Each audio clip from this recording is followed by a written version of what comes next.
A young honey badger was trapped beneath the roots of a fallen tree. A large African rock python had already wrapped its body around the cub. The youngster clawed at the ground, trying to pull forward. But the python was dragging it toward a dark cavity beneath the roots. Then the bushes behind them exploded into motion. The cub's mother had returned. She rushed toward the snake. The python immediately lifted its head and turned toward her. The mother stopped just beyond striking distance. Her cub was still trapped inside the coils, and the python was beginning to pull again. To understand how the cub ended up here, we have to return to earlier that morning. Soon after sunrise, a female honey badger was moving along a nearly dry seasonal stream with her 2 cubs. The exposed channel was filled with loose soil, stones, fallen branches, and tangled roots. For the honey badgers, almost any of them could hide food. The mother kept her nose close to the ground. Then she stopped beside a decaying stump. She had detected something underneath it. Her powerful front claws immediately began tearing through the soil. One cub stayed beside her and started scratching at the loose dirt. The other wandered around the stump.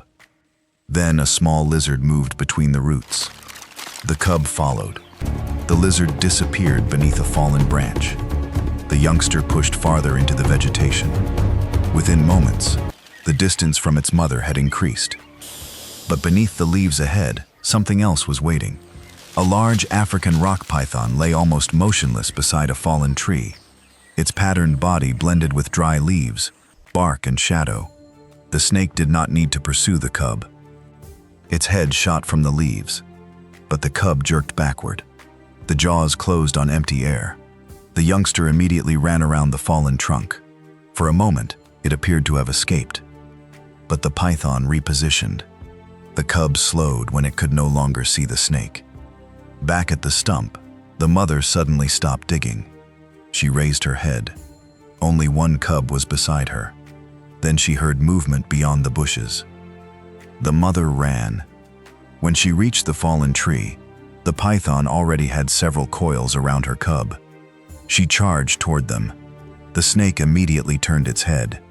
The mother stopped.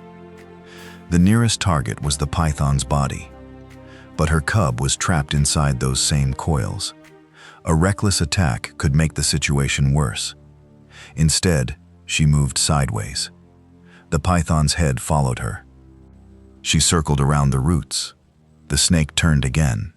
Then it resumed pulling the cub toward the cavity. The mother rushed forward. The python struck. She jumped aside. The jaws missed. But to defend itself, the snake had shifted part of its body. The mother approached from another angle. Again, the python turned toward her. Again, she moved away. The snake now had 2 problems. It had to maintain control of the cub while keeping its head positioned toward an adult honey badger. The cub continued struggling. One front leg slipped between the coils. The mother rushed again, offered little advantage. The python slowly moved backward. Its patterned body slipped beneath fallen branches and dry leaves. Within moments, it disappeared. The mother returned to her cub. The youngster remained low for several seconds, breathing quickly. She investigated it briefly with her nose. Then the second cub approached from the direction of the stump.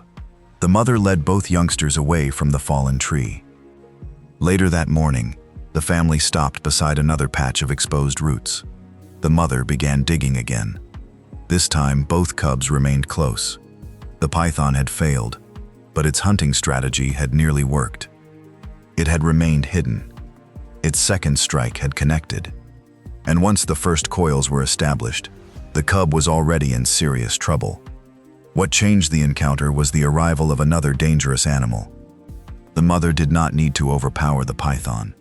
By repeatedly approaching from different angles, she forced the snake to divide its attention between holding its prey and protecting its head. That created the openings the cub needed.